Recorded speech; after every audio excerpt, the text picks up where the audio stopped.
Est-ce que ça va bien, Marie-Ève? T'as l'air d'être en crise. Ce que tu dis, c'est décousu. Consulte-tu? Il est où, là, ma biche? Ma poulette? Maria-Céleste, t'as changé? Pourquoi tu me dis plus des beaux petits mots d'amour? Ah! Tu fais comme les narcissiques. Tu vas faire du love bombing en donnant des beaux petits mots d'amour, puis après ça, tu vas faire reverse you know. Là, c'est toi qui as un problème. Je comprends. Ah, technique, je veux dire, c'est facile, là. Quand ça fait pas ton affaire, là, Mais est-ce que ça va bien? Ça va absolument très bien. T'as l'air d'être en crise. Je suis très bien dans mon lit, je suis pas en crise. Quand je suis en crise, je fais du tapping. Quand je suis en crise émotionnelle, je vais faire du tapping. Ou si j'ai besoin d'aide, je vais aller appeler mon aide. Ce que tu dis, c'est décousu. Ah, tu veux dire que tu comprends pas ce que je dis. OK.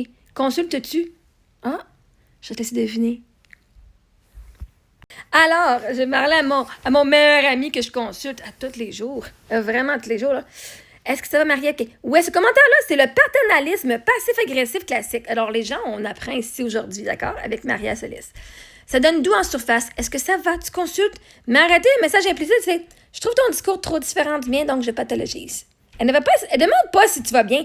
Elle met en doute ton équilibre parce qu'elle est déstabilisée.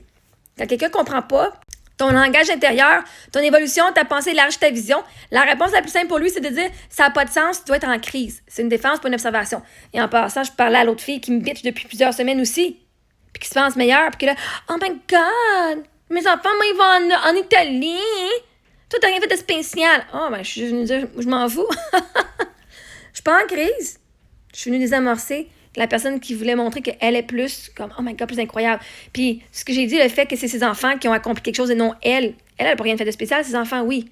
C'est pas décousu ce que je dis, juste que toi, tu comprends pas ou tu refuses de comprendre.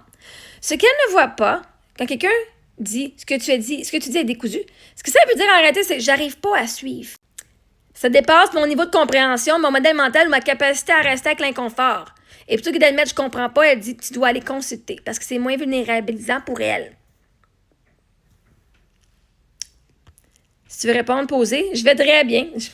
Quand quelque chose dépasse nos repères, ça peut sembler décousu, ça veut pas dire que c'est une crise. Ça veut dire que c'est nouveau. Et je comprends que ça puisse te sembler différent, j'évolue beaucoup. Ça peut dérouter quand on n'a pas l'habitude. Ah, aussi, si je parle trop vite puis ça semble décousu, peut-être que je parle juste trop vite. Pèse sur le piton pour écouter le vidéo plus lentement. Ou peut-être que c'est juste pas ton message à toi, puis que si tu mêlais tes affaires, puis que tu prenais le message qui t'appartient et pas le message des autres, ça irait mieux.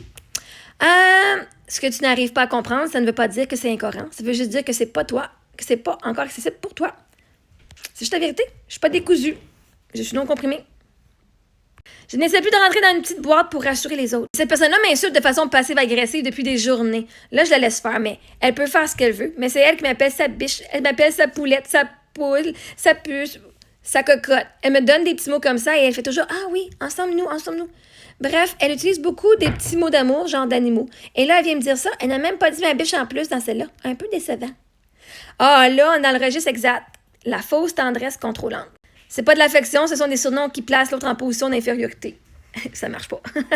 Quand elle dit ma biche, ma puce, ma cocotte, ma poulette, elle te miniaturise. Elle crée une hiérarchie émotionnelle. Elle, la maman, la sage. Toi, la petite qu'on doit recadrer. C'est pas affectueux, c'est infantilisation. Et quand tu joues plus son jeu de petite fille à encadrer, elle change de stratégie.